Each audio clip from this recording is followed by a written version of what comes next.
Assalamualaikum teman-teman. Terima kasih sudah mampir di channel ini.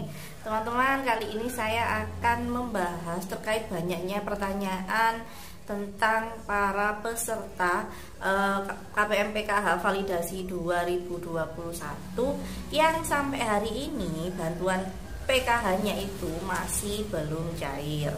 Sebelumnya saya doakan teman-teman dimanapun berada tetap dalam keadaan sehat ya. Nah teman-teman, bantuan PKH sendiri memang dari awal bulan pertengahan maksudnya ya, dari sekitar 21 Februari kemarin kan sudah proses penyaluran bantuan PKH tersebut. Hingga saat ini di wilayah saya itu sudah masuk termin ke-7. Nah mungkin di wilayah teman-teman yang lain ada yang sampai termin ke-9 juga ada. Jadi karena di setiap wilayah itu otomatis jumlah KPM-nya kan berbeda-beda. Jumlah KPM otomatis mempengaruhi banyaknya termin penyaluran bantuan PKH. Semakin banyak KPM-nya di dalam satu wilayah, otomatis terminnya juga akan semakin banyak. Nah seperti itu ya teman-teman. Nah untuk bantuan PKH baik KPM validasi 2021 dan KPM PKH lama yang bantuan PKH-nya ini belum cair sampai hari ini. Kemarin dari pihak para koordinator kabupaten daerah sudah mendapatkan info dari koordinator wilayah dan koordinator regional terkait permasalahan penyebab bantuan PKH para peserta PKH sendiri, baik itu validasi 2021 ataupun validasi yang lain KPM PKH lama, ini bantuan PKH-nya belum cair. Nah, di sini ada 11 penyebab bantuan PKH masih belum cair beserta juga solusinya. Jadi teman-teman simak dengan baik. Mungkin salah satu dari 11 penyebab ini itu adalah yang menjadi kendala bantuan PKH teman-teman sampai sekarang belum cair. Langsung saja yang pertama. Yang pertama adalah data dari para pengurus dan juga para komponen dalam satu keluarga tersebut yang mendapatkan PKH ini masih belum padan dengan Capil dan juga DTKS 6NG seperti itu. Jadi data yang dimiliki oleh para KPM PKH ini belum padan antara data Capil kemudian dengan data DTKS dan juga 6NG. Tentunya ini nanti akan menjadi tugas para operator desa dan juga pendamping PKH juga untuk memadankan data seperti itu. Terus kemudian yang nomor 2 adalah ketika nama pengurus atau data pengurus itu ada di 6NG, namun ART-nya itu tidak terverifikasi dan tervalidasi dari 6NG. Jadi pengurus itu adalah yang mendapatkan kartu ATM itu teman-teman. Biasanya itu kan nama istri atau ibu yang jadi pengurus dalam satu keluarga tersebut. Nah, ketika pengurus dan juga komponennya, jadi ibu dan anak-anaknya ini datanya itu belum diverifikasi. Ketika data yang ibu sudah diverifikasi namun anak-anaknya ini datanya belum terverifikasi, maka hal itu menyebabkan komponen bantuan PKH-nya ini belum bisa dicairkan bantuannya seperti itu.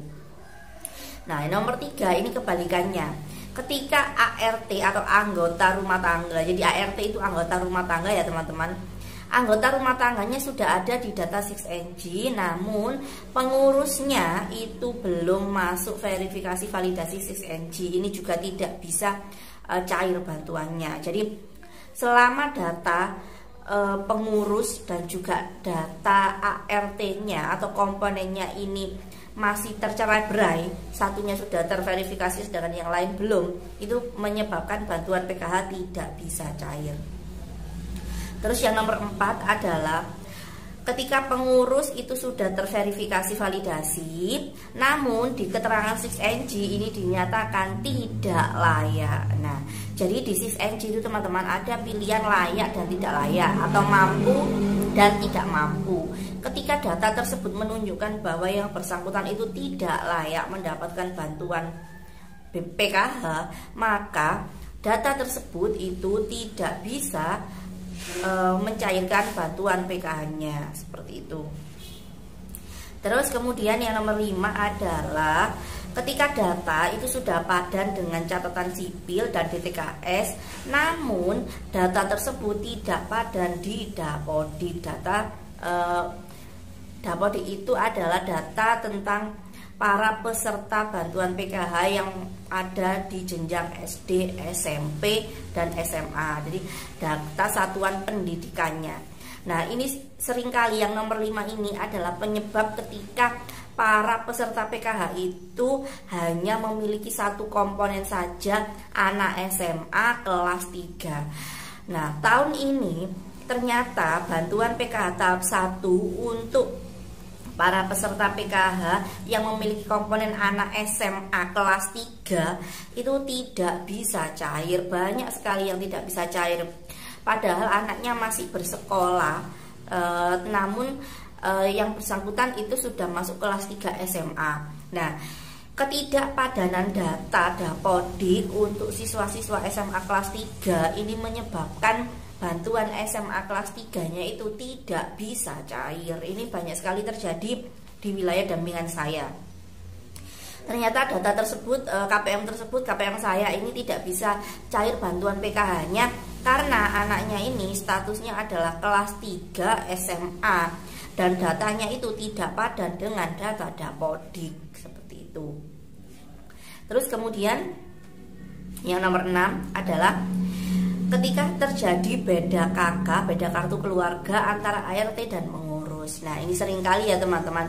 Dimulai dari tahun 2029 itu aturan PKH adalah bantuan yang diberikan kepada para peserta PKH harus dalam satu KK. Ketika beda KK, maka bantuan tersebut itu tidak bisa diusulkan atau tidak bisa dicairkan. Kemudian yang nomor 7, pengurusnya itu pindah domisili, sehingga menyebabkan berubah kartu keluarganya.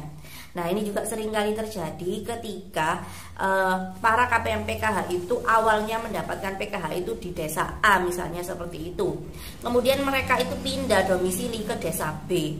Nah, karena pindah domisili ini otomatis kartu keluarganya kan berbeda, entah itu sudah diurus atau belum. Nah, kemudian pindah domisili ini mempengaruhi ke pemadanan data yang bersangkutan, sehingga ketika ada kendala seperti ini maka bantuan PKH-nya belum bisa cair. Kemudian yang nomor 8 adalah yang bersangkutan atau KPM PKH-nya ini sudah terdeteksi tidak memiliki komponen, lulus SMA atau putus sekolah ataupun meninggal. Jadi ini seringkali penyebab bantuan PKH-nya yang tidak disadari adalah ketika KPM tersebut itu sudah tidak memiliki komponen, entah itu anaknya sudah lulus atau putus sekolah ataupun sudah meninggal, seperti itu. Terus yang nomor 10 adalah ketika peserta bantuan PKH ini memiliki nama yang tertera di KKS dan juga nama yang tertera di KTP dan juga KK itu berbeda, entah itu hurufnya, entah itu spasinya, entah itu tanda komanya. Nah, ini penyebab bantuan PKH-nya itu tidak bisa dicairkan karena datanya tidak padan. Terus yang terakhir nomor 11 adalah ketika teman-teman tidak menyadari bahwa nomor kartu keluarga, nomor KTP maksudnya NIK. Jadi NIK teman-teman itu di KTP dan juga di KK itu adalah berbeda. Nah, jadi ketika NIK di KK dan di KTP itu berbeda, terus kemudian ada kesalahan penulisan tanggal lahir juga. Jadi tanggal lahir itu kan harus disesuaikan dengan akta kelahiran. Nah, ternyata tanggal lahir yang tertera di akta kelahiran dan juga tanggal lahir yang ada di KTP atau KK ini berbeda, sehingga NIK-nya juga berbeda. Otomatis hal seperti ini itu menyebabkan kendala penyaluran bantuan PKH. Teman-teman perlu kita sadari bersama bahwa penyaluran bantuan PKH mulai tahun 2021 itu kan memang harus benar-benar padan datanya harus benar-benar sama. Nah, kepadanan data ini itu adalah faktor utama yang menyebabkan bantuan PKH ini nanti akan bisa dicairkan. Sehingga ketika memang ada data yang belum padan, maka data tersebut akan terhold atau ditunda terlebih dahulu penyaluran bantuan PKH-nya sampai selesai dipadankan. Dari ke-11 penyebab tadi teman-teman, ini nanti teman-teman bisa meminta bantuan operator desa dan juga pendamping PKH untuk mengecek apakah data teman-teman ini sudah padan atau belum. Terus kemudian untuk yang pemadanan data Dapodik itu adalah tugas dari operator Dapodik sekolah. Jadi untuk teman-teman yang memiliki anak sekolah SD, SMP, SMA bisa memastikan kepadanan data Dapodik teman-teman melalui operator desa masing-masing. Operator sekolah maksudnya ya, operator Dapodik sekolah masing-masing seperti itu. Nah teman-teman, itu tadi 11 alasan kenapa bantuan PKH untuk para peserta validasi 2021 dan juga KPM validasi lama yang ternyata sampai sekarang bantuan PKH-nya masih belum cair. Tentunya teman-teman harus koordinasi dengan pendamping PKH di wilayah teman-teman masing-masing. Nah, sampai di sini dulu teman-teman. Terima kasih. Tetap jaga kesehatan. Assalamualaikum warahmatullahi wabarakatuh.